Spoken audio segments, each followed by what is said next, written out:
Listen, when your defenses are down, your attention becomes a soft doorway, and the world has 1,000 hands on the doorknob.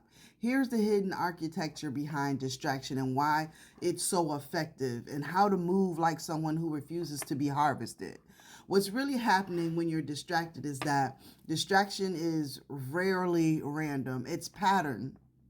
It hits hardest when you're tired, you're emotionally exposed, you're about to change levels, you've made a private vow to yourself, or you're close to finishing something that would just reshape your whole entire identity. That's not superstition, that's psychology and energy behavior wearing different outfits. Here's the metaphysical reasoning without the fluff, though. You see, your attention is a creative force. Wherever you place it, you feed it. That's why distraction feels like it drains you. It's not stealing your time only, it's stealing your charge. And when your defenses are down, your energetic boundaries thin out. You see, you become more porous. So whatever is loudest gets in first. Whatever is easiest gets chosen. Whatever offers instant relief becomes reasonable. So the real battle isn't between you and a task, it's actually between you and the parts of you that want comfort more than consequence.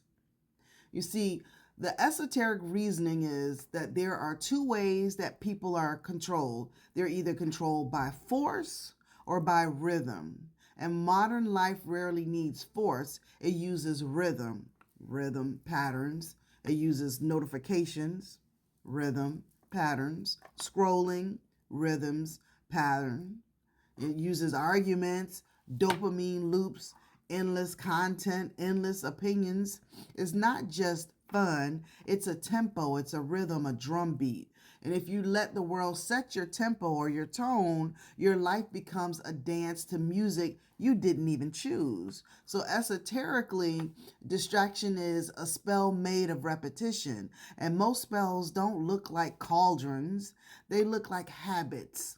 The occult reasoning, however, is that this is mechanics, the occult or hidden mechanics. Attention. Attention is an agreement where you keep giving your attention to things that don't build your future. You silently agree to a future that doesn't get built. Distraction is initiation by default. You're being trained, like trained to react, trained to consume, trained to compare, trained to start over, trained to crave stimulation instead of mastering. And mastery is the only thing that breaks the system, because mastery makes you ungovernable. Wonder why life throws things at you? Especially when you get serious, because your next level requires a new identity, and identity changes trigger resistance. So the moment you decide, I'm going to do this for real, your nervous system goes, cool. But if we succeed, we have to become someone we've never been. And that feels like death to the old self. So life tests you in three different predictable ways. The comfort test. These are tests where you're stressed out just to escape for a second. You need to just escape. Ego tests, and these prove yourself. Clap back, defend your name. We know those types of tests. Or either doubt tests. We get those a lot. It's taking you too long. Maybe this isn't for you.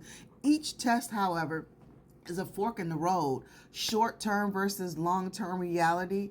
Here's how not to get distracted when you're vulnerable. Not with motivation, but with structure. You see, vulnerability needs rails. First, build a low defense protocol. When you're tired, sad, triggered, lonely, horny, hungry, or overwhelmed, you do not improvise your life. You follow a script.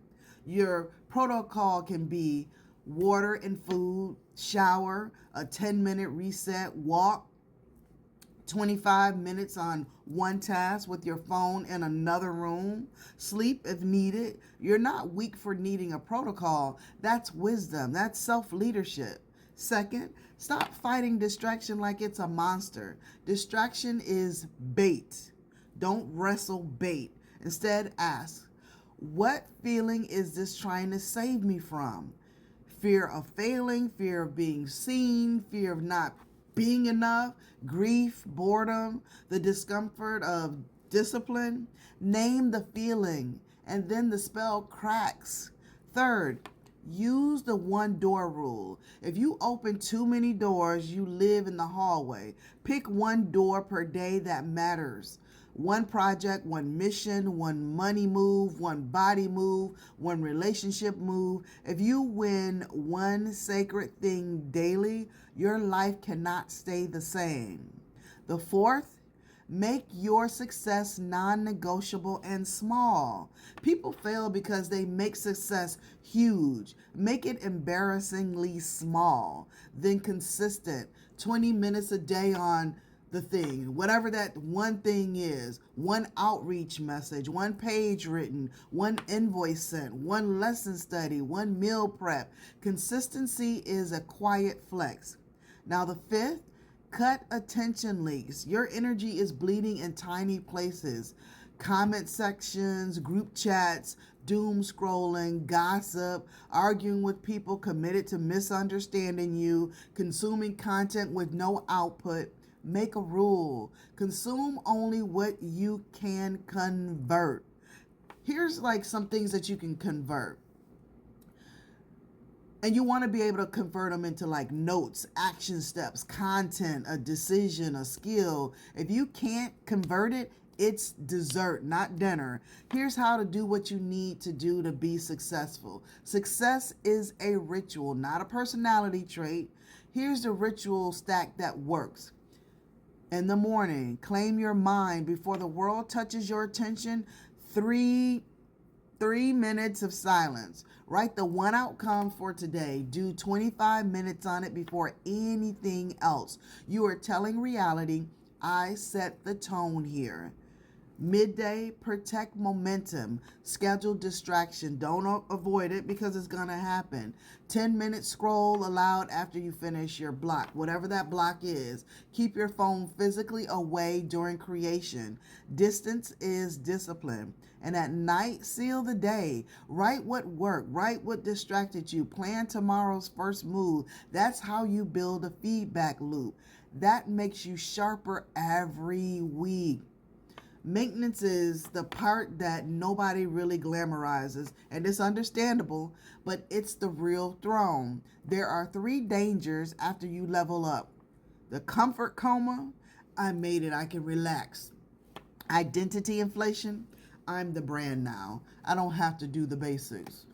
And excess overload. This, success invites noise, people, opportunities, chaos. The maintenance keys are keeping the ritual even when you're winning. So keep learning like you're still hungry. Keep your boundaries sharper than your ambitions. Protect your deep work hours like they're sacred because they are. If you're listening to this and you feel tired, distracted, and pulled in 1,000 directions, hear this clearly. You're not lazy, you're overstimulated. You're overexposed, you're being trained to live shallow, but you are built for depth. Depth is where your gifts stop being potential and start being power. So when life throws something at you, don't ask, why me? Ask, what is this trying to pull me away from? Then return to the thing again and again. That's the quiet magic returning. Come on now. You got this.